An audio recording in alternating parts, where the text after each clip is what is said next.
Today, I want to offer a general framework for how to modify any movement so that it fits what your body needs. Movements don't look the same in all bodies. What's really important is that you're able to do movement without sharpness or pain, that you can find a load where it is sustainable for you to do it, and that you can feel the exercise working the places that that exercise is targeting.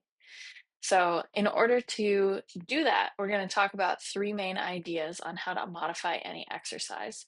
The first one is to limit the range of motion. The second one is to reduce variability in the exercise. And the third one is to change the load for the exercise. So, for our first one, limiting range of motion, the very first thing is you want to avoid pinching sensations, sharpness. This is especially true when we do mobility exercise, talking about you only want to raise your arms as far as feels comfortable for your shoulders. Another example where this comes into play, if you are trying to overhead press and it just doesn't feel that good reaching up overhead, you can go to a bench and set it up at an angle so that you're overhead pressing almost. Our next one is reducing variability of the exercise. So, what this generally means is finding ways to make a movement more stable. So, let's start with the example of just a lunge. We think about standing up and we're stepping a leg out and sinking down into that movement. You can instead step your foot and keep your feet in that same position and just lower and raise from there. Or if it's a lateral lunge, instead of stepping sideways, you can just put your feet wide and sink down into the movement. That means that it's going to be a lot less dynamic. There's way fewer things for your brain to process as you're doing the movement, and you can instead focus on, am I feeling the work in the front of my leg? Am I feeling a little bit of work in my booty? That little balanced combo instead of, oh, where's my foot going to go? Am I going to trip over something? How am I maintaining balance? All of these little tiny things that your brain is thinking about when you make that movement open chain by stepping, you can reduce that complexity by making it closed chain and just keeping your feet in the same place. Another thing that you can do to reduce variability is to add a balance support for single leg exercises or things where you have that balance challenge. So that could just be putting your hand on a wall while you do some kind of single leg balance or single leg exercise.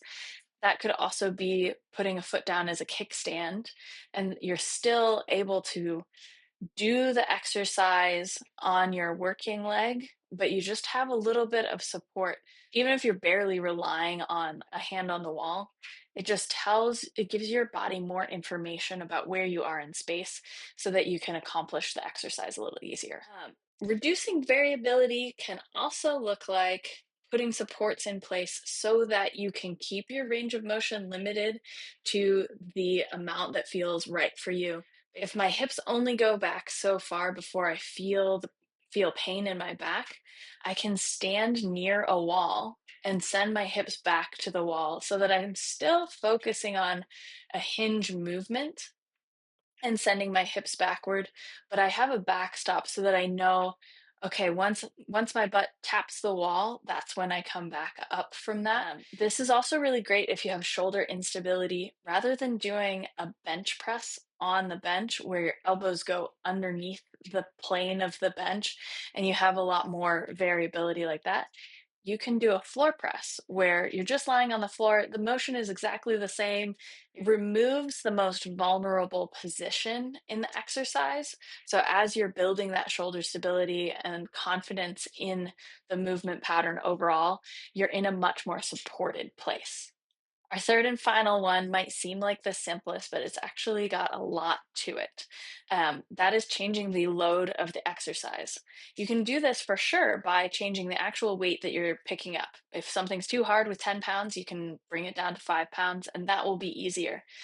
But we also can modify a bunch of different ways how an exercise is loaded on our bodies.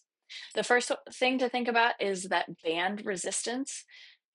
changes as you stretch the band. So I can use a band, and the fact that when I stretch the band a little bit, there's just a little bit of resistance. And when I stretch the band a lot, there's a lot of resistance.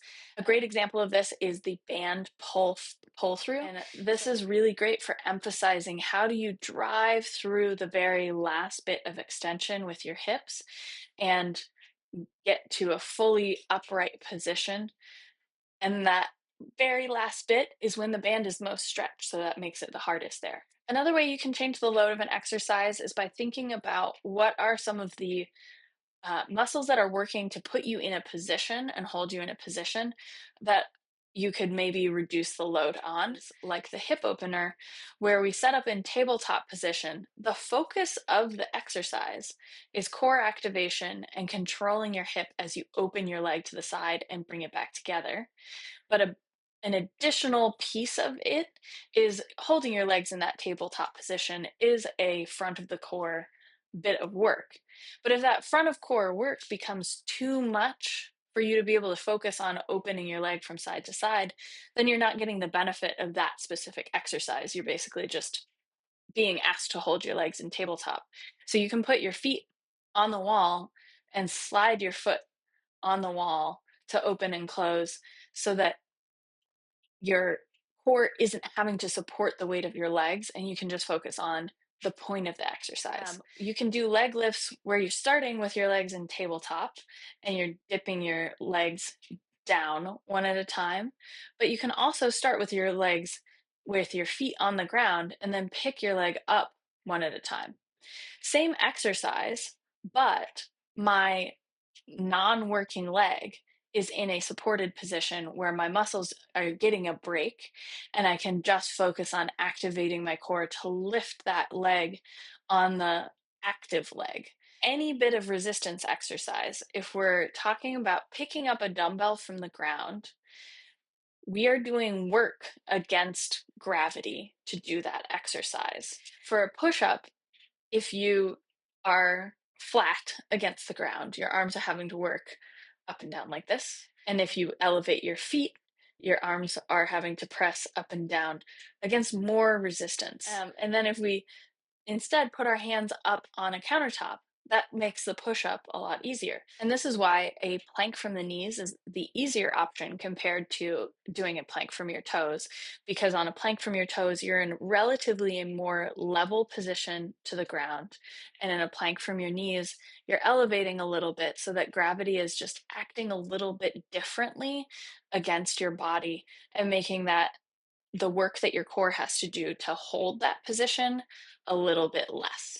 Our muscles not only do work against the amount of weight that you're trying to move, but they also do more and work across the time that you're asking your muscles to do the work. So if you want to make something a little bit harder, you can, for example, squat down to the bottom of a squat and hold for a few seconds and then come back up. And that will make the same weight more difficult. There are good reasons to do faster tempos, but if you're trying to just increase the overall work or change the overall work of an exercise, you can lengthen or shorten that tempo, and that will change the time under tension, change the work that you're doing for the exercise. Remember, in all of this, the point is to find options that work for your body. So pay attention to what your joints are asking for on any given day. And if your shoulders are asking for something easier and your hips are doing fine, or vice versa, just listen to what your body needs on any given day. And remember to go at a pace that is sustainable for you, both within the workout and then in longer term, so that you don't wake up super sore the next day because you overdid it. The important thing is consistency and listening to your body so that you can move without pain. Comment below with the tip that you found most useful or something new that you learned from this video. And if you have other ideas of how to modify exercises that I didn't cover, please share those. I have other resources on this channel like follow along workout videos and mobility routines. So check those out if you're interested. And finally, remember, all options are valid, just like you.